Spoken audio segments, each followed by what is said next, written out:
ABC News has learned of a devastating setback to America's security. A story that reads like an international spy thriller, except it's all too real. At least a dozen U.S. undercover agents have been captured and are feared executed. Tracking this exclusive story tonight is our chief investigative correspondent, Brian Ross. This is something. Indeed, George. Intelligence analysts say the U.S. is now flying blind in Iran and Lebanon after those dozen U.S. paid spies in two distinct networks have been caught, with fears they have been or soon might be executed. In Iran, the loss is a huge and embarrassing intelligence setback, especially with the country on the verge of building a nuclear weapon. Look, the United States blind in the Middle East can only hurt this country's national security in a very significant way. The CIA only realized how bad it was after viewing a news story on state-run TV in Iran.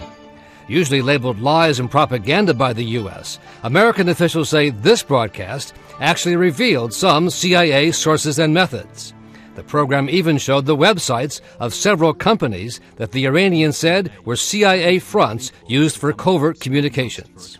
U.S. agents used these identities to contact Iranian citizens whom they had targeted for covert operations. In Lebanon, most of the CIA's spy network inside the terror group Hezbollah has also been compromised, U.S. officials said today. Part of the blame, they say, goes to sloppy procedures by CIA officers in Beirut. We have lost our touch with espionage.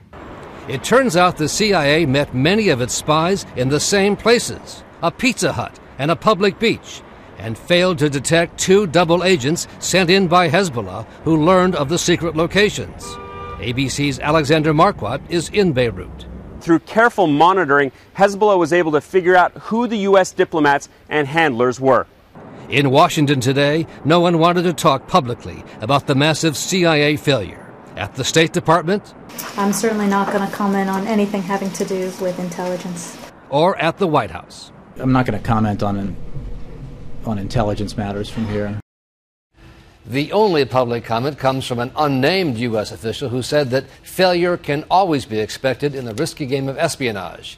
For the exposed U.S. assets, failure will most likely mean a death sentence. For the U.S., it means a dangerous gap in the knowledge of what two determined U.S. enemies are up to, George. Especially in Iran, where we already had so much more of a gap. And Brian, one of your other investigations got action today. The president signed into law the Kate Pusey Peace Corps Volunteer Act. Now, this was named for a young woman who was murdered in 2009 while serving in the Peace Corps after she blew the whistle on a fellow volunteer who she believed was molesting young girls. And this is going to protect whistleblowers and victims of violent crimes? That's right, exactly. A very important bill for people now to be able to come forward and not expect to be harmed because they did so. Kate Pusey's mother told ABC News this has restored her faith in humankind. Good work.